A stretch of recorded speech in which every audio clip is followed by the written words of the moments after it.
បងបងតំណងនេះគឺជាបបរ30ជប់បងបងហើយមួយចាននេះតំណងគួរចង់ញ៉ាំមែនតែនគឺគួរចង់ញ៉ាំមកបងបងហើយបបរ30ជប់នេះគឺបបរ30ជប់គ្រឿងសមុទ្រងាយហើយចំណែកគ្រឿងផ្សំវិញក៏ងាយស្រួលធ្វើដែរបងបង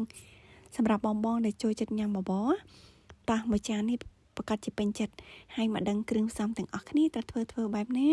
ហើយបបរ30ជប់នេះគឺខ្ញុំធ្វើនៅផ្ទះញ៉ាំខ្លួនឯងបងបងក៏អាចធ្វើញ៉ាំនៅផ្ទះបានដែរតែមួយឆ្នាំងនេះគឺញ៉ាំគ្រប់គ្នា 4-5 នាក់ណោះបងបងតោះឲ្យមានគ្រឿងសមុទ្រមកបកាយើងស្រស់ហ្នឹងគឺលាងទឹកឲ្យស្អាតហើយពុះខ្នងវាទុកម្លាយទៅបងបងអញ្ចឹងមកដឹងគ្រឿងផ្សំទាំងអស់គ្នាចំណែកគ្រឿងផ្សំបងបងគាត់តែឃើញឡើងដូចហាយចំនួនតែម្ដងប៉ុន្តែទាំងអស់នេះមានសិតតែមាននៅក្នុងផ្ទះបាយយើងណាបងបង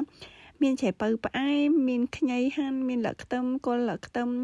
ហើយនឹងខ្ទឹមពណ៌សអញ្ចឹងសម្រាប់ច្រាមសម្រាប់ដាក់ចូលសម្រាប់លីងដាក់បបរហើយយីហឺហើយប៊ីមិនអាចខ្វះបានទេហើយនេះក៏មានមឹកដែលខ្ញុំស្រស់ហើយស្រេចណាហើយមានផ្សិត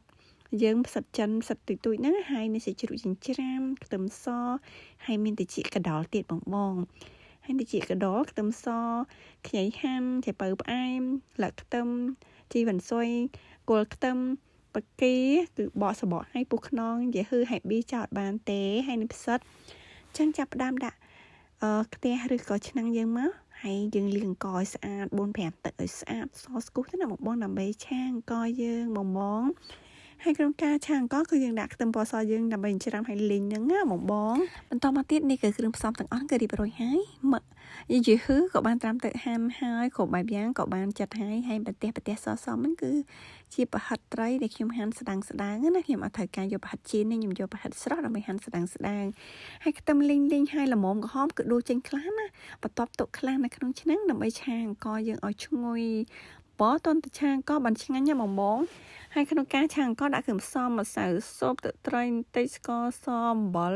អីចឹងណាបងហើយនឹងម្រេចទៅឲ្យវាចូលជាតិអង្គយើងឆ្ងាញ់បន្ទាប់មកដាក់ផ្សិតឆា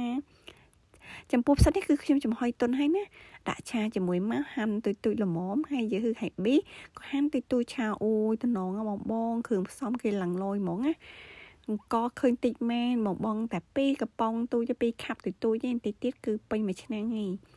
ហើយនេះគឺទឹកស៊ុបមាន់ណាបងដែលខ្ញុំមានឆ្អឹងជ្រូកឆ្អឹងមាន់ដែលយើងស្ងោរហើយយើងច្រកថងទូតិចណាទូកកណាពេលយើងត្រូវការបបរឬក៏ធ្វើឲ្យភ្លាមគឺចាក់ចូល2ចានធំមកហើយនេះគ្រឿងផ្សំចុងក្រោយដែលយើងត្រូវប្រើពេលដែលបបរយើងឆ្អិនបែកមាត់ចាបល្មមបងអាគ្រឿងផ្សំអស់នេះគឺប្រើនៅពេលបបរបែកមាត់ចាបសិនឥឡូវផ្សិតហើយបបរបែកមាត់ចាបហើយល្មមឲ្យបងចឹងបន្ទាប់មកយើងដាក់គ្រឿងផ្សំយើងទាំងអស់ចូលតែម្ដងមានគ្រឿងសមុទ្រមឹកឆ្អិនស្រាប់ហើយបកាហើយនឹងស្លឹកខ្ទឹមខ្ញីចូលទាំងអស់មកគឺញ៉ាំបានហើយបងងាយស្រួលទេ